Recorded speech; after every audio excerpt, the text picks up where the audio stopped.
thought I was overeating. I was standing there with all the food noise, what I ate, what I should eat, how many calories was that, how long was it going to take. I thought that that was because of me and my fault. This is Dr. Ania Jastreboff talking about how obesity is not a choice, and then we'll chime in with Oprah, who apparently came out of the forest. She's always eating bread in the forest with some friends, but she's making the TV rounds. Obesity is about biology.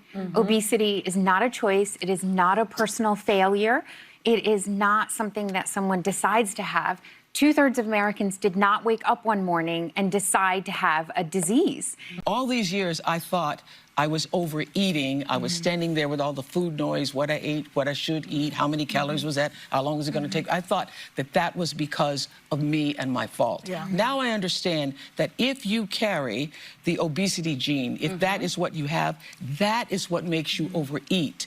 You don't overeat and become obese. Obesity causes you to overeat. Obesity causes you to have all of that food noise. And what the GLP-1s have done for me, and I know a number of other people, is to quiet that noise. Have you ever felt what people are calling being micro-tired? It's the moment when things slow down and your brain tells you it's time for a nap, but of course, you don't have time. That constant low-level exhaustion usually comes down to one thing: sleep quality. That's why Ghostbed has been such a game changer. Ghostbed makes some of the most incredible mattresses out there. They're award-winning with over 60,000 glowing reviews, and most importantly, people consistently say they've never slept better.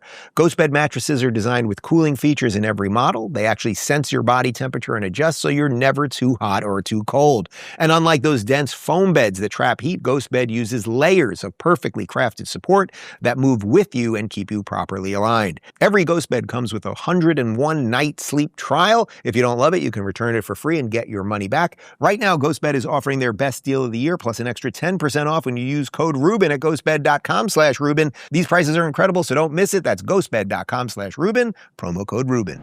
All right. I'm sorry. I'm not a scientist. But you see what they're doing there? They want you to really think that you have no autonomy over your life, that obesity is a disease. Now, I don't even want to get into the strict technical definition of obesity and even the strict technical definition of disease. But why is it that they want you to sort of think? It's kind of the same thing with alcoholism, that it's a disease. It's like, it's a choice, right? Now, some people may have a proclivity towards it. Some people there might be some genetic component to having a more addictive personality. You might grow up in a family that has a whole bunch of alcohol and alcoholics around, so that you're around it more and you start drinking more. There's also reverse versions of that, where kids that grow up in families that are completely dry and there's no alcohol in the house, they go to college and then they suddenly see something for the first time and they can't control it.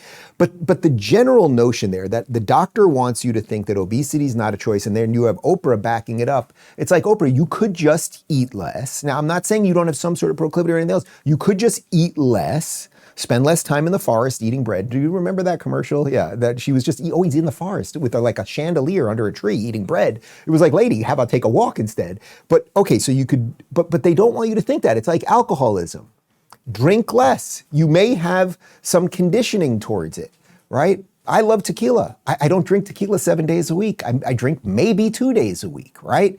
And it's like, if I started drinking a lot more, I would also know that I'd be putting on more weight because there's more calories involved. These are all obvious things. The issue here is, why is it that suddenly they're putting a doctor and Oprah out there to say you have no autonomy over your life? I'm very proud of this, so I'm going to show it to you. I think I can show this without, this is my health app on my phone, and I don't know if you can quite see that with the glare there.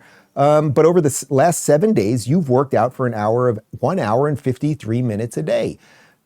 I'm taking my own health into my life. And then you've worked out on 26 days in the last 4 weeks. I think that's 26 out of 28 days. I'm not sitting here bragging, but there is some connection between putting the work in. Again, a phrase that they love. Oh, they're always putting in the work. They're never really doing anything, but they're always putting in the work. So put in the work, get on the treadmill, work out a little bit, eat a little bit less. There's something very, very strange there that feels very anti-Maha to me.